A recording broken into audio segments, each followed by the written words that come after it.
se seguirem, digamos assim, este roteiro, vocês certamente encontrarão pistas, não é, para entender, refletir e terem um ponto de partida, não é um ponto de chegada, é um ponto de partida para a crítica radical do nosso tempo.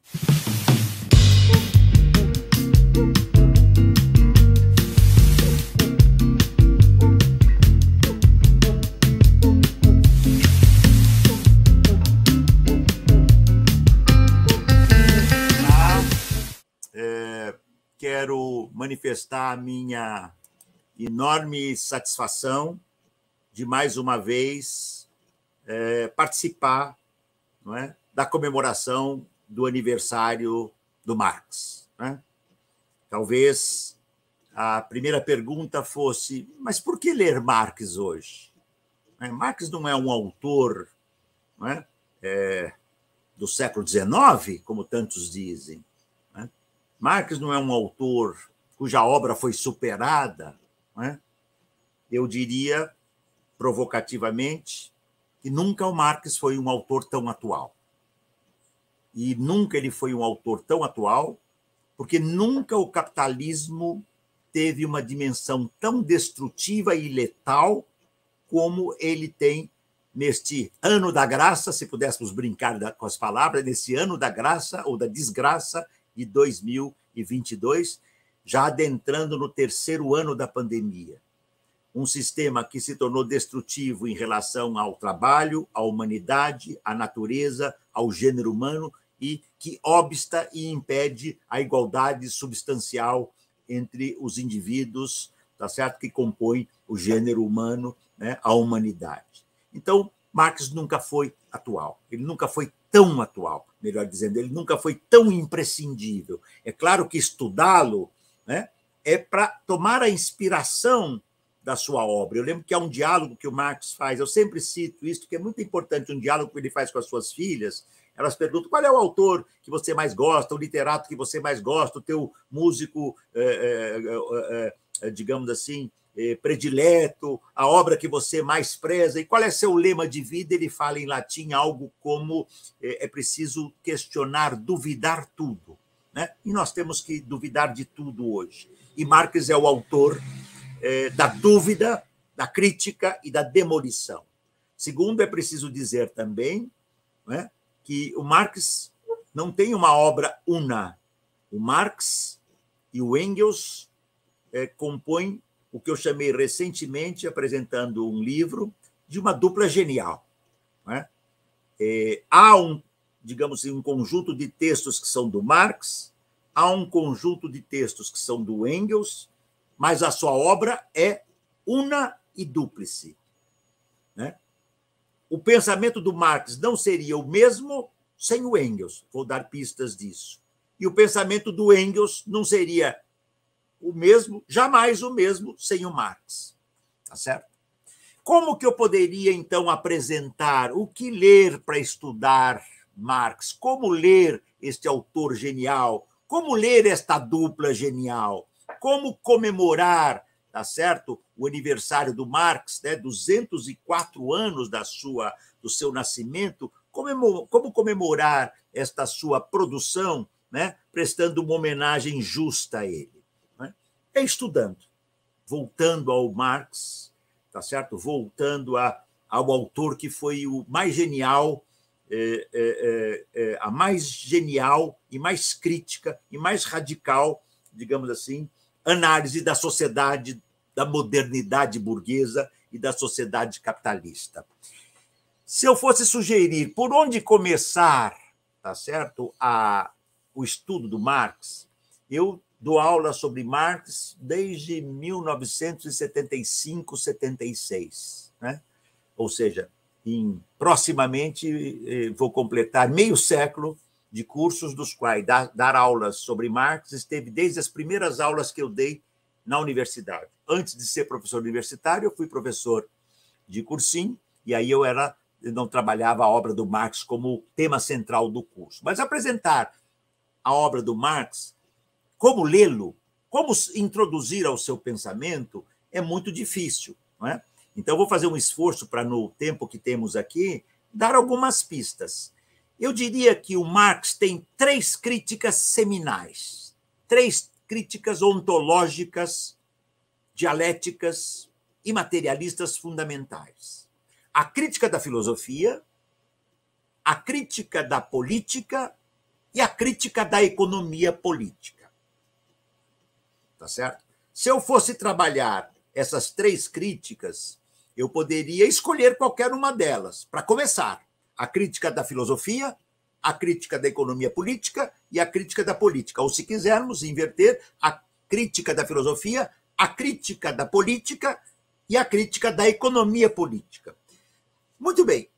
Eu vou dizer o que se deve ler sobre cada uma delas, e o leitor, a leitora, o espectador, a espectadora, aquele que estiver nos assistindo e nos vendo, poderá decidir, tá certo? Por onde começar. Eu vou começar com a crítica primeira do Marx, a crítica da filosofia, a crítica de Marx à filosofia e ao idealismo, porque eu vou seguir aqui a trajetória, digamos assim, histórica da vida do Marx, né? Na sua mais, digamos assim, tenra juventude, não é? O Marx, que era um autor, era um filósofo, melhor dizendo, estudante de filosofia, né? Inspirado na obra do Hegel, grande filósofo, dialeta e idealista alemão, né? Ele, na verdade, só se tornou materialista quando ele fez a crítica radical à filosofia de Hegel, em particular a crítica ao idealismo. Nós sabemos que o Marx é herdeiro da dialética do Hegel. O Marx cansou de dizer isso.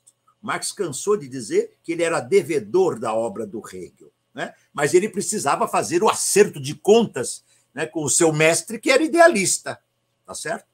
E para fazer a superação do idealismo do Hegel, o Marx apresentou digamos assim, a necessidade imprescindível de reconhecer o primado da objetividade, da concretude, da materialidade do mundo e de uma dimensão interrelacional entre objetividade e subjetividade. Era preciso romper com a visão teológica e teleológica do Hegel, preservando a sua filosofia. Teológica, porque Hegel acreditava na figura da figura metafísica de um Deus que comanda o mundo, tá certo? E a concepção do Hegel era teleológica, porque para o Hegel a história tinha um sentido que era possível persegui-lo. Por isso, teleológica, tá certo? Havia, né, digamos assim, uma finalidade que deveria ser cumprida pelo gênero humano. E o Hegel, tá certo? Era dialeta. À exceção da dialética que o Marx incorporou invertendo-a, o Marx fez uma crítica muito profunda ao idealismo do Hegel. E para isto eu sugeriria, se alguém quiser começar por esse percurso, que é o mais difícil, porque para fazer esse percurso é preciso, digamos assim, estudar, conhecer um pouco de filosofia, né? Mas eu vou fazer de modo bem didático e dando textos que são possíveis de serem lidos, mas o nosso leitor, a nossa leitora, o nosso espectador, a nossa espectadora, poderá, por exemplo, começar pela crítica da política, que nós vamos ver em termos de apreensão do pensamento marxiano e engelsiano, do Marx e do Engels. Digamos, o tema da política é de menor complexidade do que o tema da filosofia. Mas como que o Marx superou o Hegel? O primeiro e mais excepcional texto que eu indico, desde os meus primeiros cursos, é um texto, nesse sentido, absolutamente basilar para mim, né? Quando Marx se tornou materialista, é o primeiro texto materialista do Marx, por suposto, ele vem de uma reflexão que até meses atrás ele ainda era idealista. Então, é o primeiro texto acentuadamente materialista que o Marx está começando a romper com Hegel. Esse texto se encontra no livro da Boitempo, A Crítica da Filosofia do Direito de Hegel, este livro aqui, mas eu remeto especialmente à introdução, que é o último artigo deste livro, tá certo? Encontra-se na página 145, e, a meu juízo, é uma obra-prima do Marx. É uma obra-prima. O Marx diz: é preciso fazer a crítica do céu, da religião, da ideologia, da filosofia, para poder fazer a crítica da terra, da miséria alemã, da miséria do mundo real. Esse texto é verdadeiramente excepcional. Ah, professor, mas não é um texto difícil? É um texto difícil, sim, especialmente para quem não é filósofo, né? E eu não sou filósofo. Então, eu já devo ter lido dezenas de vezes esse texto, e cada vez que leio aprendo algo mais que não tinha conseguido apreender, né, nas leituras anteriores. É um verdadeiro texto excepcional. Vai ser possível entender por que Marx deixou de ser Hegel e por que o Marx deixou de ser idealista. O segundo grande texto que permite ao Marx fazer a crítica da filosofia, tá certo? Foi quando ele leu Feuerbach, A Essência do Cristianismo, texto que teve muito impacto para Marx, mas, ao mesmo tempo que ele assimilou a crítica feuerbachiana à religião, né? Eu creio que a ruptura de Marx com o cristianismo foi pautado em grande medida pela leitura desta obra de Feuerbach, A Essência do Cristianismo. Quando Marx leu esse texto, ele percebeu, tá certo, que era preciso fazer a crítica do idealismo, inclusive do idealismo religioso. E isto ele incorporou com Feuerbach. Mas, ao mesmo tempo, né, ele, digamos assim, ele percebe em Feuerbach uma tendência que nós podíamos dizer assim, materialista, mas um pouco prisioneira de um materialismo isolado, e um materialismo que não compreende a interconexão profunda entre mundo da objetividade, mundo real, mundo material, e o mundo do espírito, o mundo do sujeito, o mundo da subjetividade. Por isso que ele diz que o defeito principal do materialismo até agora, incluído o materialismo de Feuerbach, é desconsiderar, vou já para o final, né, desta tese 1, que é espetacular, é desconsiderar a dimensão subjetiva, é não reconhecer a subjetividade humana junto com a objetividade humana. Este texto enfeixa o segundo ponto crítico digamos assim, da análise marxiana. E o terceiro texto, assim, as teses sobre Feuerbach estão publicadas aqui neste livro que é conhecidíssimo, né? A Ideologia Alemã, obra excepcional da dupla genial, Marx e Engels, na página 553, é um apêndice. Atenção que há duas versões das teses sobre Feuerbach. A versão original do Marx e uma versão mais, digamos, didática do Engels, né?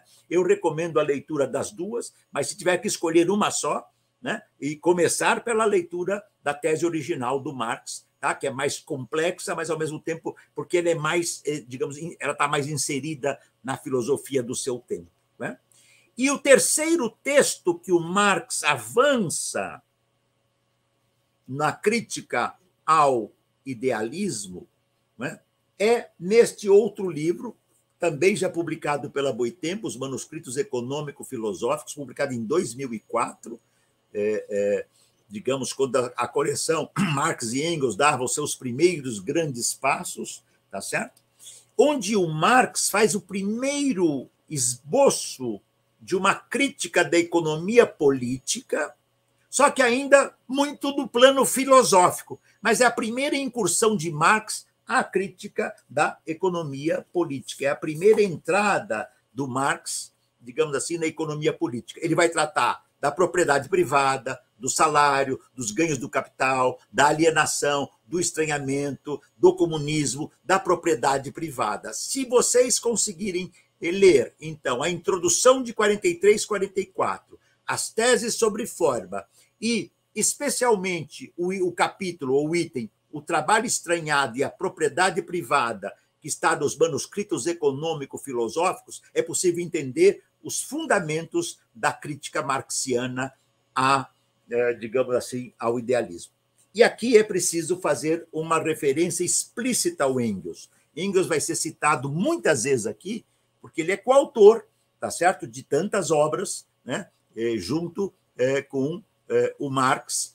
Tantas obras eles fizeram de modo dúplice, já disse outras vezes aqui na minha aula, e vou repetir ainda outras, formando a dupla mais genial que o pensamento ocidental, que o pensamento da modernidade, da crítica da modernidade burguesa pôde nos apresentar. Né? Muito bem.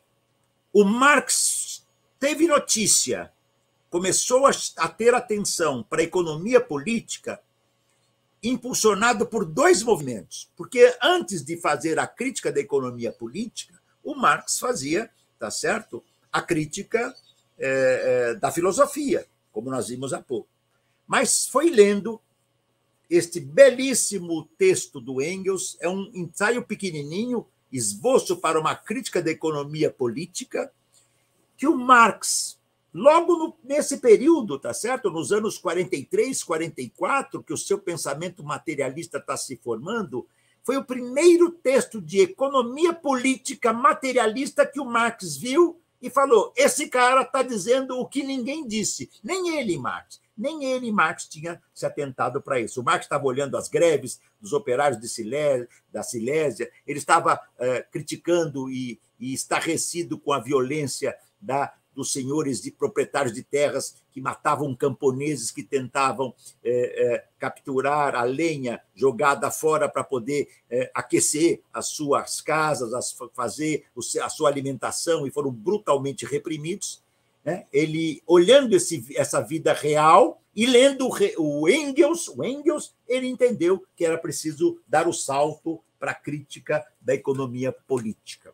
Então, esse é o primeiro período do pensamento marxiano. E a ele se junta um segundo elemento fundamental. O Marx foi conhecer em profundidade a classe trabalhadora brasileira quando ele leu este livro magistral do Engels, A Situação da Classe Trabalhadora na Inglaterra, que eu propus para minha querida amiga Ivana Ginkes, quando fiz a proposta de organizar uma coleção junto à Boitempo, algumas décadas atrás, que eu já não me lembro nem quantos anos se passaram, né? Que eu queria fazer uma coleção chamada Mundo do Trabalho e começar com o livro do Engels. Ele acabou sendo publicado depois, fazia a tradução disto, a revisão, um trabalho criteriosíssimo, da qualidade excepcional que o nosso Zé Paulo Neto tem. Quando esse livro saiu, ele entrou naturalmente na coleção Marx e Engels e também na nossa coleção Mundo do Trabalho. Foi aqui que o Marx aprendeu quem é o proletariado de carne e osso, porque o Engels foi um burguês, filho de um burguês, um jovem filho da burguesia que rompeu com a sua classe e abraçou a causa do comunismo, do socialismo, tá certo? E da revolução. Então, digamos assim, vê-se que a obra deles é dúplice, ainda que, obviamente, haja aquela contribuição, né, mais particular de Marx e aquela mais particular de Engels. Quando Marx morreu, por exemplo, o Engels continuou publicando obras muito importantes, mas tudo deles tinha o dedo conjunto. E foi a partir desse primeiro universo, que vai aí até os anos 44, 45, que a Marx e Engels se juntaram para escrever a sua crítica definitiva à ideologia, à filosofia hegeliana e à filosofia alemã, a filosofia idealista do seu tempo. Não só Hegel, mas Feuerbach e os hegelianos de esquerda e de direita, Bruno Bauer, Max Stirner e tantos outros, no conhecidíssimo, tá certo, A Ideologia Alemã, uma obra de difícil leitura. Marx disse e Engels disseram certa vez: esse nosso livro, já que ninguém teve coragem de publicar, nenhum editor teve coragem de publicar, ele vai ficar para a crítica roedora dos ratos. Nós temos a felicidade, então, de poder ter esse livro, tá certo? Onde os fundamentos da dialética materialista marxiana e engelsiana, de Marx e de Engels, estão expostos. Quando eles chegam, digamos assim, na produção desta vasta primeira fase da juventude de ambos, né?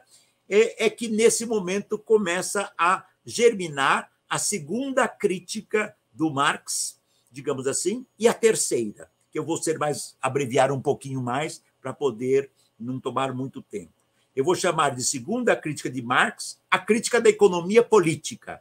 Poderia começar com a crítica da política, mas vou deixar a crítica da política por fim. A crítica da economia política. Quais são as características centrais, as categorias centrais da economia política burguesa? Quais são os fundamentos da teoria social da Revolução do Marx?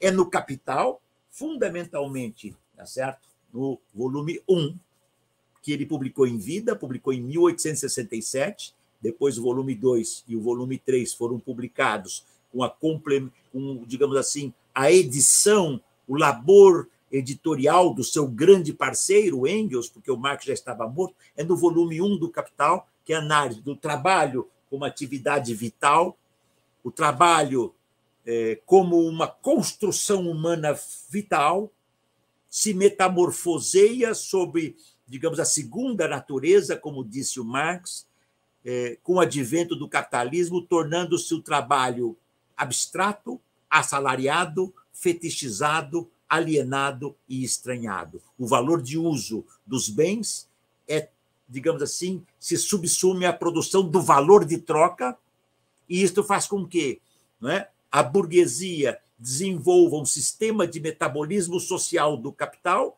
onde, além de remunerar o operário pelo tempo e a operária pelo tempo de seu trabalho, a burguesia não remunera o sobretrabalho, a mais-valia, o tempo excedente de trabalho, que pode ser absoluto ou relativo, tempo ou intensidade, ele não remunera e dela se apropria. Nasce aqui, digamos assim, a alquimia do capitalismo.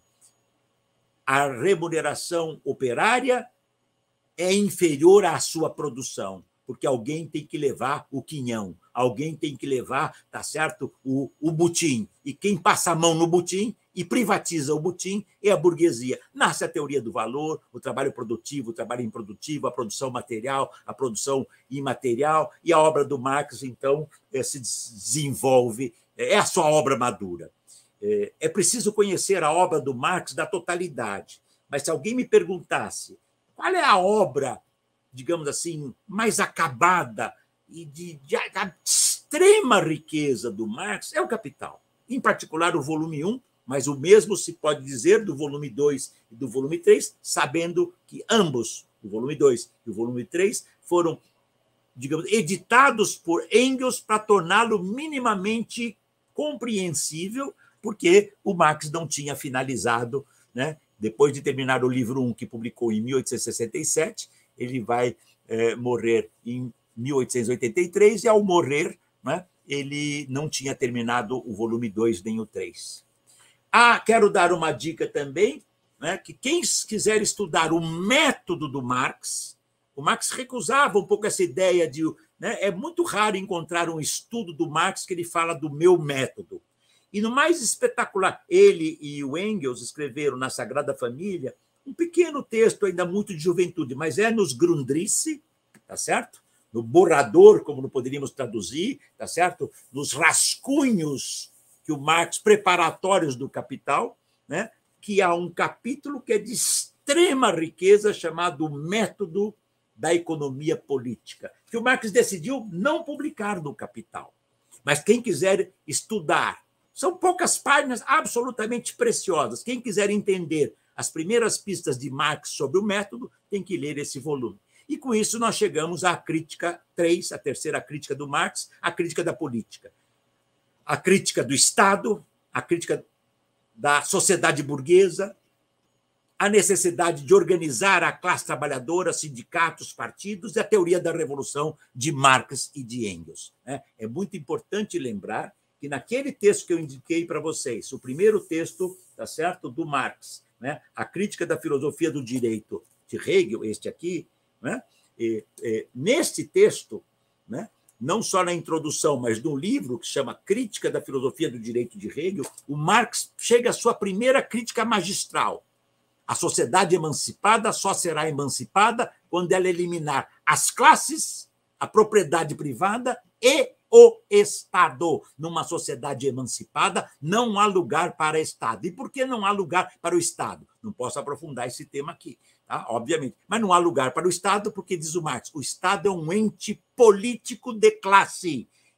Sempre o Estado será a expressão de uma classe que domina, seja ela a classe burguesa no capitalismo, seja ela o Estado operário durante a transição socialista e comunista, seja ela da sociedade feudal, era o Estado da nobreza, ou etc, etc, etc. Então, a crítica da política de Marx implica a crítica do Estado, a crítica da política e a luta pela emancipação humana, né? E, para isso, Marx vai dizer, é preciso pensar na teoria da revolução e da organização do proletariado, e o Marx faz uma distinção muito importante entre emancipação política e emancipação social. A emancipação política, o Marx diz, ela ocorre no espaço burguês, mas a emancipação social só é possível para além do capital, para usar a conceitualização tão especial do meu querido amigo Estevão Mesaros, né? Ou a emancipação social só é possível através de uma sociedade comunista, autenticamente comunista, generosamente comunista, tá certo? E emancipada. Quais são os textos que eu indicaria para compreender o Marx crítico da política? Primeiro, o Manifesto do Partido Comunista, Marx e Engels, de novo a dupla, tá certo? Genial, né? Especialmente os capítulos 1 e 2 da edição da Boitempo. Mas há pelo menos outros 2 textos que eu gostaria de indicar, centralmente, e outros 2 como complemento. Alguém pode perguntar, mas de onde o Marx tirou a ideia do comunismo da cabeça? O Marx pouco escreveu sobre comunismo. O Marx escreveu muito sobre o capitalismo. Muito, milhares de páginas. Sobre o comunismo ele escreveu pouco, mas tem um texto espetacular. A Guerra Civil em França. Eu indico, publicado pela Boitempo, tá certo? Publicado em 2011, tá certo? Esse aqui, A Guerra Civil em França, que simplesmente é a análise que o Marx faz à magistral experiência da Comuna de Paris de 1871. E o Marx vai analisar o que a Comuna... Dá até samba, né? O que a Comuna tem? Quem quiser saber. Tá certo? Esse é o experimento mais magistral de todas as revoluções que nós tivemos notícia até hoje. Foi a primeira e a mais magistral. Sabe por quê? Porque ela foi derrotada não por suas incongruências, inconsistências, debilidades e contradições. Ela foi derrotada pela união do exército prussiano-alemão e o exército autocrático do absolutismo francês. Eles estavam em luta, quando viram a emergência da Comuna, esses 2 exércitos em luta se juntaram para massacrar e aniquilar a Comuna de Paris, um evento o mais grandioso, tá certo? E o primeiro, tá? Da história da emancipação humana, há pouco mais de 150 anos atrás, em 1871. Um segundo texto que eu indico para se compreender o Marx crítico da política é a sua crítica ao programa de Gotha, quando Marx se defronta com a burguesia, com a social-democracia alemã, e começa a ficar claro que o projeto dos comunistas é diferente do projeto da social-democracia. Naquela época, todos eram chamados de sociais-democratas, né? A social-democracia. Só que uns foram migrar para o chamado socialismo social-democrático, e outros, como Marx, Engels, Lenin, Rosa Luxemburgo, Trotsky, Gramsci, Lukács e tantos outros e outras migraram para o movimento comunista. Esta obra é a crítica ao programa de Gotha. E eu poderia ainda citar 2 textos que são muito importantes para se entender a luta de classes, o 18 do Brumário, um texto que é uma obra-prima da reflexão política de Marx sobre o golpe de Luiz Bonaparte, atualíssimo por tudo que nós estamos vendo no Brasil, e A Miséria da Filosofia, tá certo? Que quando Marx faz uma crítica muito dura a Proudhon e se diferencia do socialismo, claramente do socialismo utópico do seu tempo. Se seguirem, digamos assim, este roteiro, vocês certamente encontrarão pistas, não é, para entender, refletir e terem um ponto de partida, não é um ponto de chegada, é um ponto de partida para a crítica radical do nosso tempo.